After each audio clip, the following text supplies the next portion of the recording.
16A नया rule insert हुआ है, grant of temporary identification number, और ये कह रहा है where a person is not liable to registration under the act but is required to make any payment under the provisions of the act, the proper officer may grant the said person a temporary identification number and issue an order in part B of GREG 12. Next, where pursuant to any survey, inquiry, inspection, search or any proceeding under the act, जैसे section 129 बोल लीजिए, 130 बोल लीजिए, the proper officer finds that a person liable to registration under the act. यार sir 129 मत बोलिए। अच्छा, 129 ही के लिए तो इसको बनाया है, अभी तक इलीगल कार्रवाई किए हैं ये 129 के लिए बनाया गया है जी। 129 में आज तक टेम्प आईडी का कहीं कोई जिक्र ही नहीं है, आप देखिए।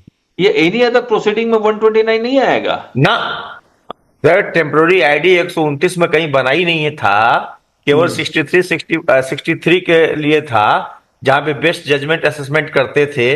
जो आदमी लायबल टू रजिस्टर्ड है और रजिस्ट्रेशन नहीं लिया, वहां टेम्प आईडी दे करके उसको 3 महीने का टाइम मिलता था। लेकिन एक 129 में कहीं नहीं लिखा था, उसको अब वैलिड बनाने के लिए उन्होंने इसको टेम्प आईडी को यहां दर्ज किया। ये एनी अदर प्रोसीडिंग में 129 है ही। Anvesh, what do you Sir, Want to master GST litigation? Join our YouTube channel today. Simply click the subscribe button and then hit join. Once you click join, you'll find 5 levels to choose from. Start with just $199 to learn the basics of GST, or go for $599 to dive into handling GST notices like a pro. We promise you the best GST learning experience.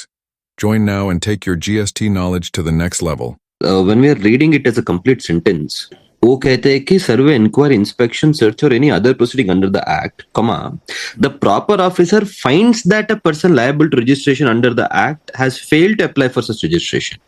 So this is all those cases of section 22 or 24, not the case of 129. Correct. Okay, correct. The proper find that a person is liable to registration under the act. It means 22 or 24. तो taxable person का language का use किया है यहाँ पे। Okay. ये 63 के लिए था सर। टैक्सेबल पर्सन का when a person is liable registration. अच्छा, अब रूल 16A फिर से देखते हैं। Rule 16, grant of temporary identification number where a person is not liable for registration under the act. अच्छा, अगर लायबल टू रजिस्ट्रेशन है तो रूल 16 में जाएगा। रूल 16 था अगर if the person is liable to registration, यानी 22 और 24 का वॉल्यूशन। रूल 16A में 22, 24 का वॉल्यूशन नहीं है, लेकिन he is liable to make the payment. Yes, जैसे वो ट्रांसपोर्टर 129 में पकड़ते हैं, 129 वगैरह इसी में आएगा। ओके ओके, आशीष यही बता भी रहा था मेरे को। Where a person is not liable to registration under the act but is required to make any payment under the provision. अच्छा, इसका मतलब ये हो गया, तो फिर ये होगा कैसे? फिर ये जो इतने पुराने टेम्प आईडी लेके पैसे ले लिए हैं, क्या वो चैलेंज हो सकते हैं? बिल्कुल हो सकते हैं सर, करना चाहिए। रेट्रोस्पेक्टिव थोड़े किया इसको। हाँ, प्रोसीजर है, बोल देगा रेट्रोस्पेक्टिव। जब एक्ट में ही नहीं व्यवस्था थी तो रेट्रोस्पेक्टिव इसको कैसे कह देगा? तो क्या ये उसको फॉर्म कौन सा नंबर अपने आप, ओ जैसे रजिस्ट्रेशन का फॉर्म भरते हैं ऐसा ही भर देने का? टेम्पररी आईडी का अलग रजिस्ट्रेशन लिखा है। अरे जैसे आप पहले वो रजिस्ट्रेशन जब करते हो तो एक टेम्प आईडी नहीं आती है? Yes sir. बस वही है ये, जो 15 दिन तक वैलिड रहती है, 3 महीने तक वैलिड है। Current number. हाँ, तो कमाल है, ये पोर्टल करने भी दिया इन लोग। मजबूरी है सर, करने दिया। बहुत लोग करवाते भी आप मजबूरी में ही है। और हम लोग को ये पता क्यों नहीं लगा? मतलब ये टेम्प आईडी कैसे क्रिएट किया? हम लोग इतना पढ़ रहे हैं, हमें पता ही लगा कि इलीगल काम हो रहा है। 16A आने के बाद हमें पता लग रहा है कि इलीगल काम हो रहा है। स्टैट्यूटरी बैकिंग ही नहीं था उसका। सर मैंने एक आध जगह अपील में मैटर उठाया भी, लेकिन अपीली अधिकारियों के पास पावर ही कितने हैं। किसी ने हाईकोर्ट में यह क्वेश्चन नहीं उठाया। ये जितना भी टेम्प आईडी से लिया गया है, कैसे चैलेंज होगा? तो शिफ्ट कर देंगे और क्या, पेनल्टी इधर से उधर कर देंगे, या तो रिसिपिएंट के नाम पे डाल देंगे, सप्लायर के नाम पे डाल देंगे। ये किस डेट से होगा सर वैलिड? 16 है। ये कब का नोटिफिकेशन का डेट क्या है? 23 जनवरी 2025। लेकिन सर इसमें भी नीचे लिखा हुआ है sir, in the said rule with effect from it date to be notified. कहाँ लिखा हुआ है?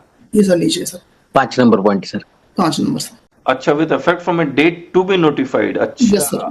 पहले तो सर ये पार्लियामेंट में पास कराएंगे ना, एक्ट का संशोधन कर रहे हैं तो। नहीं तो रूल का संशोधन है। नहीं, पहले एक्ट करेंगे, रूल उन्होंने बना दिया। अच्छा, वहां उसको जोड़ेंगे ना टेम्प आईडी को, वहां भी मतलब 129 में लिखेंगे कुछ। हाँ। अच्छा सर रूल के लिए भी पार्लियामेंट से पास होता है, कोई संशोधन करना होता है? रूल्स पार्लियामेंट से नहीं होता है, एक्ट ही होगा। तो राजेश जी कह रहे हैं एक्ट में पावर होगा तब तो रूल बनेगा, तो पहले एक्ट में वो पावर लेंगे उसके बाद रूल बने। चलिए ठीक है, नेक्स्ट आशीष। सर ये पॉइंट नंबर 3 सर, ये क्या लिखा है आफ्टर REG 10? ठीक है। Want to master GST litigation? Join our YouTube channel today. Simply click the subscribe button and then hit join. Once you click join, you'll find 5 levels to choose from. Start with just $199 to learn the basics of GST, or go for $599 to dive into handling GST notices like a pro. We promise you the best GST learning experience. Join now and take your GST knowledge to the next level.